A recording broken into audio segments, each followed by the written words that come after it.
Good day and welcome to this first segment of a week at the plot, and it's Christmas Day.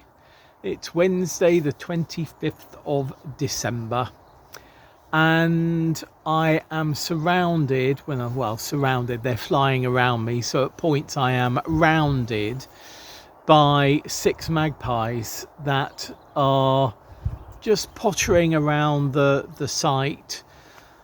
2 came onto the greenhouse a short while ago. There's 4 in the sycamore at the moment and 2 on a neighbouring roof, and they're just literally sort of fluttering around me. It's there's 2 flying off into the apple tree. The 2 from the roof have just flown into the old apple tree. It's really lovely because I think they're the only other beings down here. Well, they're not the only other beings, because I've spotted something in the in our broad beans, but yeah, there's nobody down here today. I mean, I'm usually down on Christmas Day to be taking Brussels sprouts, to be taking parsnips, to be taking carrots, to be taking brassicas, and occasionally leeks as well. Never really been successful with Christmas potatoes. Today I'm just going to take some of our perennial kale leaves, because of course it's been such a bad growing year this past year for me that there's nothing really down here for Christmas other than maybe a couple of beetroots and some perennial kale leaves. Yeah, so that's what I'll be doing. I've already prepped our vegetables at home, which I bought this year from Lidl, and I brought the peelings down to go in the compost bin. I've got cardboard here to rip up and go in the compost bin before I put the peelings in, and I've got a tub full of brassica and carrot and Brussels sprouts and carrot and potato peelings in here to go into our cedrics and cedricetas. That's our wormery, which is behind the polytunnel. So yeah, they're having their Christmas Day feast as well, which is grand. But yeah, something that is not grand. Let me show you. We've had further germination with our broad beans. You can see here, here, and then in the rows over there, but also further damage that's been bitten off. This is another bit that has been bitten off, and there's another bit that's been bitten off, and there, and here's telltale signs. Hole in there, hole here, a hole. So yeah, we've definitely got mice, and it's I don't know, we'll just have to wait and see. But some people have suggested sprinkling cayenne and chili powder or chili flakes down. I know that Vivi did do that one year for her broad beans, and I've never considered doing it because we've never had mice damage like this down here. Certainly not on this plot.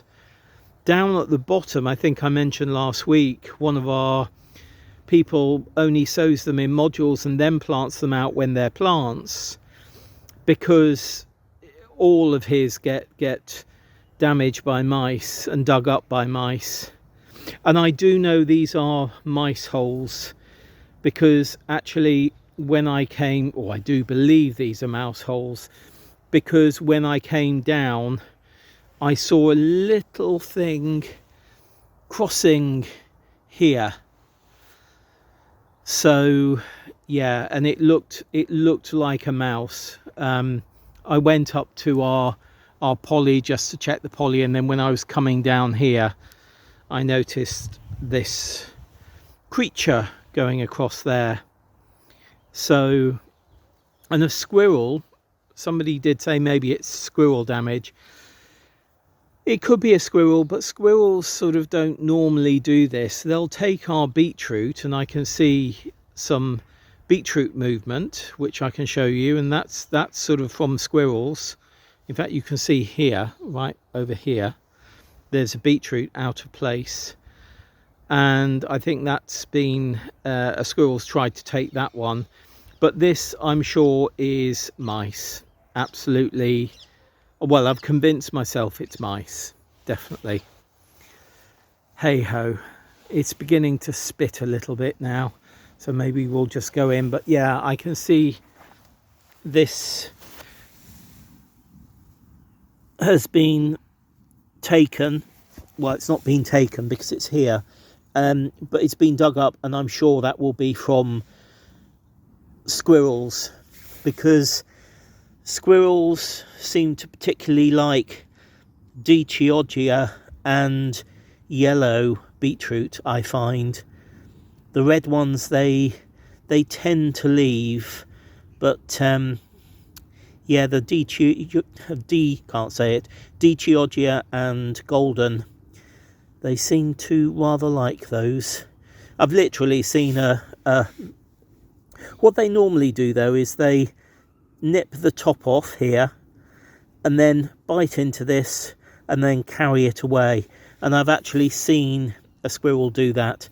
So that is how I know squirrels like beetroot. I know Vivi in the past has had quite a bit of damage from mice munching on her broad beans and digging them out, and it's just something we've not really ever had as an issue here. And of course, if you don't regularly have something as an issue, you don't try and mitigate the damage from it.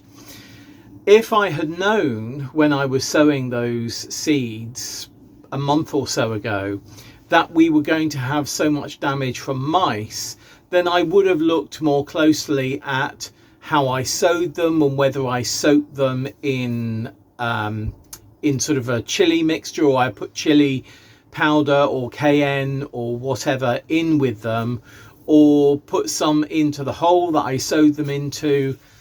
I would have done that.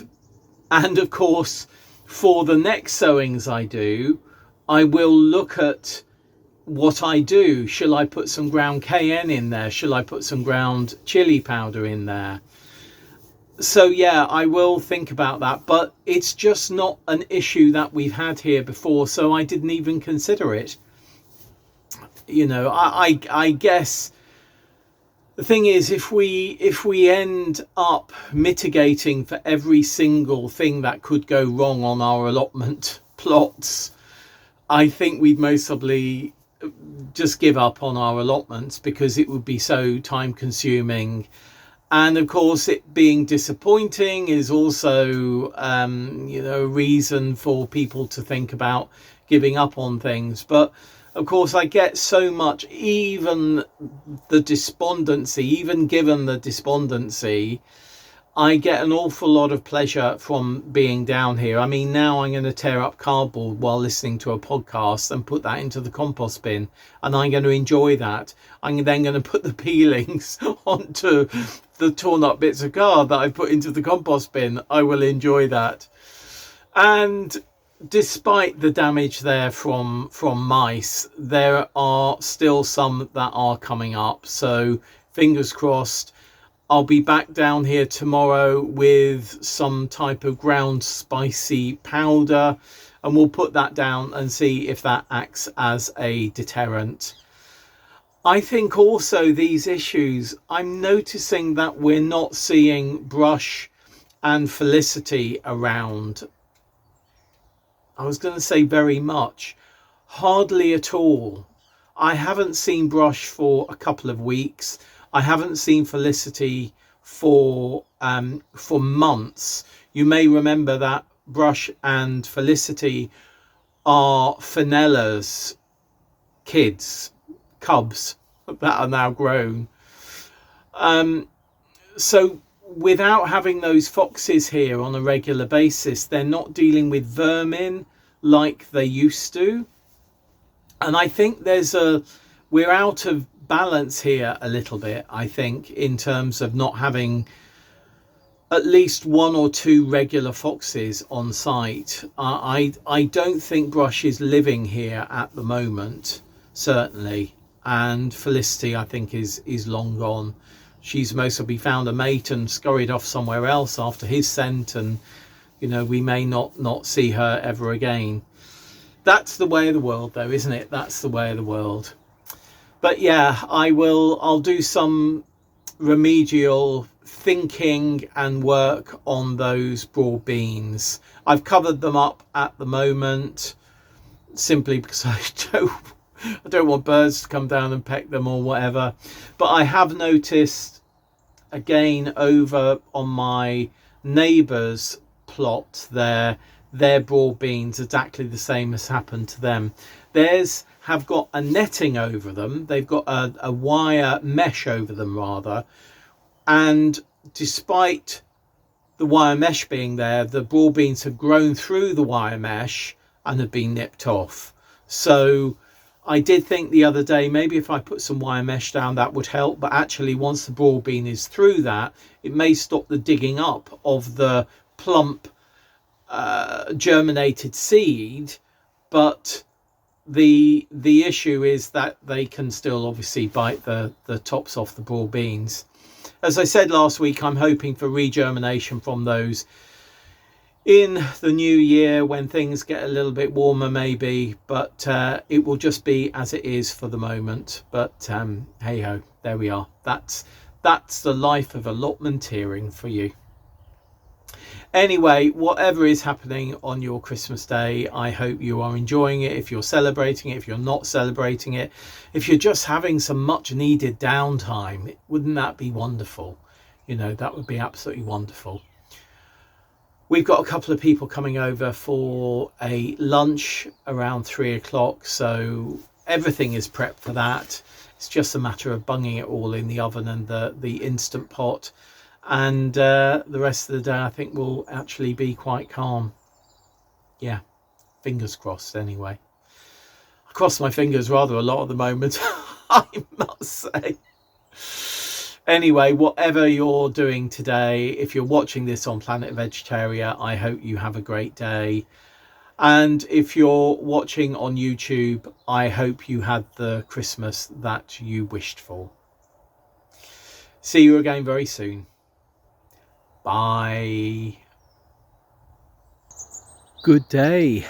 It's Boxing Day, Thursday in the UK. And I mentioned the other day that I like to try and keep my pathways clear. But as you can see, this pathway is not clear. And our Ceanothus here is already getting ready to put on its growth for next year. You can see that there, hopefully. And it does encroach over the path. Here's a fabulous Cornus sanguinea, I think, midwinter fire I was given last year. There's pots down here that have fallen off the top. There's a tarpaulin there that I should put in another shed. Some plastic compost bags that have blown on. So I'm just going to basically clear this area. I'm going to leave the wheelbarrow here. I don't mind the wheelbarrow propped up against the Ceanothus, but it can be propped up a bit further in. So yeah, first of all, I'm just going to clear this area. And then I'm going to cut back the Ceanothus. But let me clear the area first. That's clear. I've put the wheelbarrow there for a minute. I've stacked these up here, these troughs here, upside down. There is actually a toad underneath these, so so that's fine. It's fine, quite happy there. I've turned this bucket, or this tub here, upside down. It's got some old compost in, so I've just turned it upside down. We'll sort that out another day. I'm going to throw that plastic tub into our recycling, the grey one, into our recycling, so I'll pick that up in a minute. But if I come here, you can see that this is where we sort of have wildlife, and we keep this as sort of a hedgehog run. But I want to be able to get past here, so I'm going to cut the Ceanothus back, and all of that is going to, I'll cut it back sort of in chunks, and then cut it into small bits, and all of it will go into our compost bin. Yeah, and I'll show you the other side. In fact, let me just go round there, because I can't really get round there at the moment. This is from the communal pathway, or the path between plots, which is communal. It's not part of the loop path. It's accessible mainly for the plot holders on either side. You can see here that the Ceanothus is beginning to grow beyond my boundary. Not too much, but a little bit of nipping back will be quite good. I've got a grapevine here as well, which really doesn't do very much, but I need to think about that in the coming month, really. But yeah, I'm happy for, you see, look, if I stand here, you can see how that growth blocks the easy access through. So yeah, I'm going to cut this back.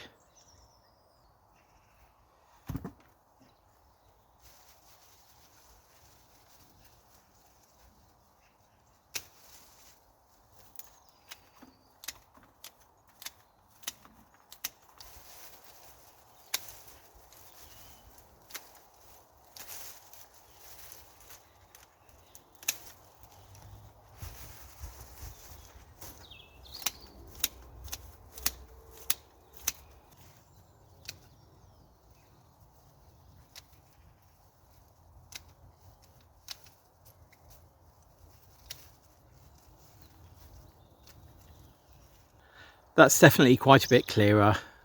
I'll look at doing over here another day, but now to get things into the compost bin.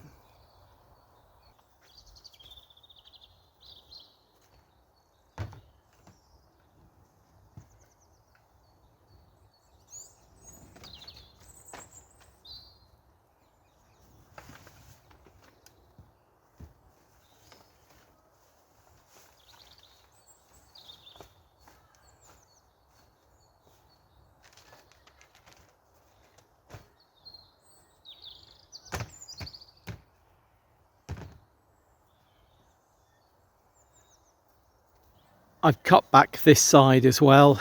You can see the grapevine here. These bits are just going onto a dead hedge. I've opened up this area here by cutting back, and one of my jobs over the coming month or so is sorting out this growing area here. This is a cherry, a dwarf cherry. This is a hebe, and you can see it's at rather a jaunty angle. It's coming up from there, going across here. I really want it to come further this way, so that it's in line. Sorry, just kicked you then. It's in line with the bed and not coming over the path, which I will do. But yeah, I need to do some weeding in here and get this bed prepped for growing next year. But you know what, I'm happy with the job I've done today. It's that thing about mentally clearing, or physically clearing paths, to mentally open up your own thought processes and give comfort, you know, so that you're not thinking, oh, I can't go that way, I can't do this, I can't do that. You know, when we're always considering we can't do things, we very often don't consider that we can do things. Not sure if you can see in this rosemary, look, it's a flower, little lilac flower. I mean, that's a rosemary flower. I mean, you don't expect it to bloom midwinter, do you? Hey ho. Anyway, I'm glad with what I've done today.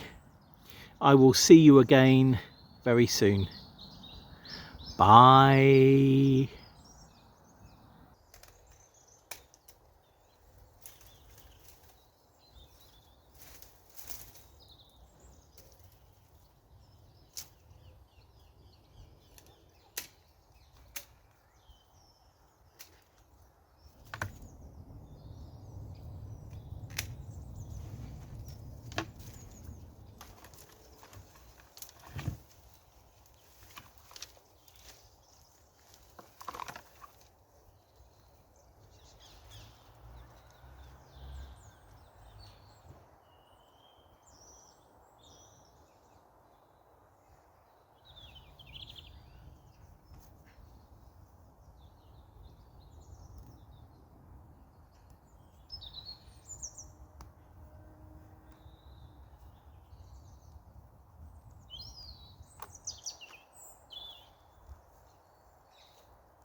Good day. These overhanging branches have been annoying me so much over the last month or so, and as I was clearing paths the other day when I came down here today, I thought I'll clear this path as well, so now I have easier access to the poly, though I do need to tidy up in the poly as I've got various things in here. Bench I was given,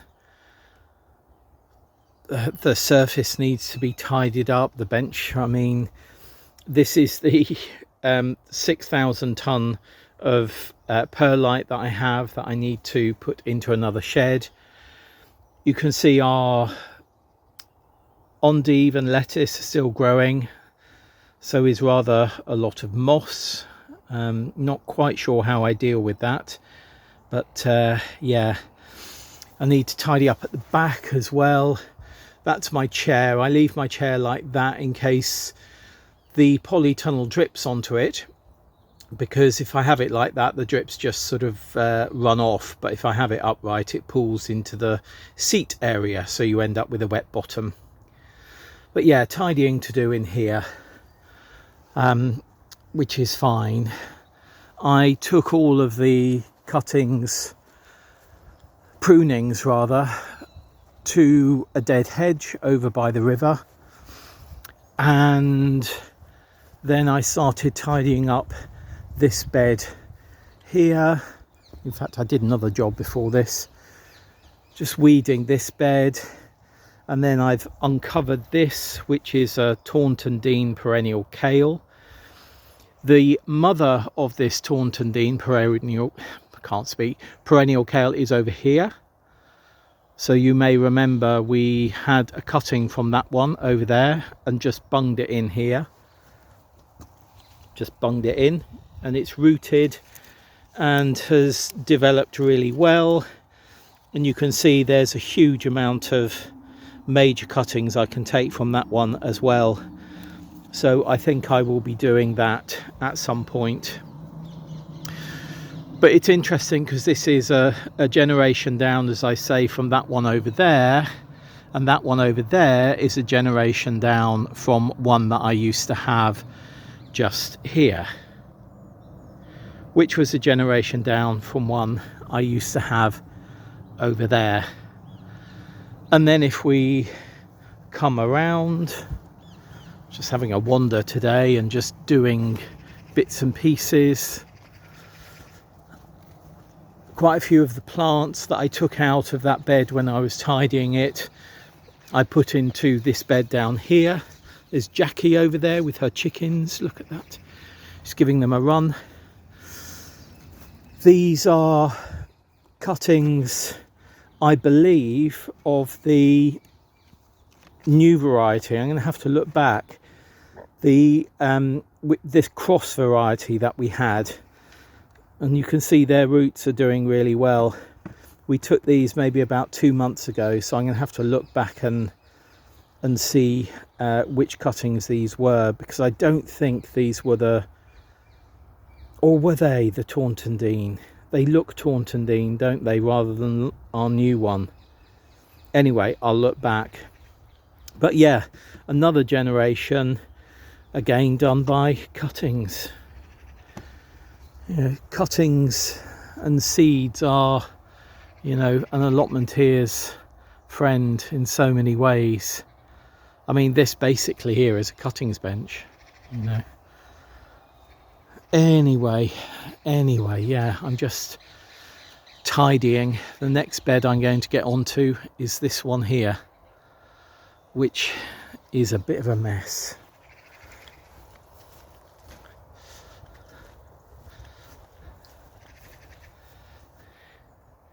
I think you'll agree. A good couple of hours down here and I have got quite a few jobs done that I'm pleased to have got done. There's more tidying to do, which I'll most probably continue tomorrow if the rain keeps off. I think tomorrow, Sunday, is likely to be a good day. So hopefully I'll be able to get down here and just crack on and do a few things. I have finished weeding that bed, so that bed is now weeded. I obviously hand weeded it. Around the edges are various bits of wild chicory, dried now, that I'm going to be taking down over the coming week or so. Also, the soft fruit bed next to that bed needs a good weed as well, so I'll need to get in and do that. I'm thinking about that, not asparagus, the artichoke that is in there, because I think I'm going to be removing that. It's coming back to that thing about blocking paths, and even though I love that artichoke there, I think it could be better in a tub or at the front. I've mooted it being in the front before. The thing is, it is growing now. It started its growing process, but you know what? For me, that path should be clear, and it hasn't been since we moved in here. It wasn't such an issue when that was the end of our plot, when we only had that half plot, but now we've got this whole plot. I do want to, this growing year that we're in now, keep those paths clear, because it's so much easier when paths are clear of detritus and you don't have things in your way. So yeah, I'm pondering, do I cover that bed that I've weeded, or both of them, in cardboard? We mooted a few weeks ago that I think there's a propensity for cardboard topped beds to become a real haven for slugs and snails, and maybe that's why we're seeing so many more slugs and snails in the last growing year than we've had previously. And I think if you're putting cardboard on a bed and then putting compost on top, that's absolutely fine, but I've always used it as a weed suppressant to stop fresh weeds growing, and I'm wondering whether that's sensible. I really am. I know GG Wildlife, who we didn't know we were next to at the London wetlands a few weeks ago, he commented last week when I mentioned it that under his slabs and other things, slugs and snails get there. So we really don't want to create a haven for slugs and snails. I think it's bad enough and good enough that we've got edge beds and raised beds that are made of wood, which of course are a great haven again for slugs and snails. I know that many people, like our next door neighbours opposite, who have now gone, they used to just have ground beds, and I think they had less slug damage than we did, but they also had chickens. so they would let the chickens out every now and again, like Jackie has done, and Chickens love slugs, don't they? Yeah, absolutely. Anyway, yeah, I'm pondering that. Somebody else said last week in a comment on YouTube that they prefer to not put cardboard on beds and just hand weed, and maybe that's the way I'm going to go. Thing is, if you put cardboard on the top of a bed, it stops the natural elements getting to it. Our soil here is pretty loose. I mean, it was relatively easy weeding that bed. It's pretty loose. If you've got heavy clayey soil like Vivi did, then you want to put cardboard on top to stop the pounding of the rain. But yeah, with here, I'm not sure. I think even though I've been telling you for years to put cardboard on top of beds because it acts as a weed suppressant and will stop new seeds landing and growing, does it, which it does do, obviously, that it does act as a weed suppressant, does it also act as a haven for slugs and snails? I think it might. I think it might. Anyway, I'm waffling. I've got my tea. Oh, yes. I sit here sometimes. I've got nothing here to put anything on. It's just my tools around me, as you can see. What I think I'm going to do is put the tools behind me rather than sort of in this area, this corner here, and put the bench here, because then I'll have something to put my flask, which is here. It's just on a Black & Decker workmate at the moment, not very safe. It's sort of hovering in midair. It could quite easily fall off. If I had a bench there, I could put things there, and I find myself sometimes talking to you and stretching over things, and yeah, anyway, waffle. Right, I'm gonna go. I will see you again on Planet Vegetaria next week for further segments of the week at the plot. As we dive into the new year, in a week's time, there'll be another segment. No, there'll be the full upload of a week at the plot on YouTube. Whatever is happening in your garden, your growing space, or your allotment, I hope you're taking time to enjoy it. And whatever you are doing for New Year, whether you're sitting in just watching TV and doing nothing, which is what we'll be doing, or whether you're going to a big star-spangled party, or whether you're going out somewhere, or whether you're just going for a walk, have a good New Year, and I'll see you very soon next week on Planet Vegetaria for a changing of the calendar. Not just a turning, a changing. See you very soon, and Happy New Year, and happy growing. Bye.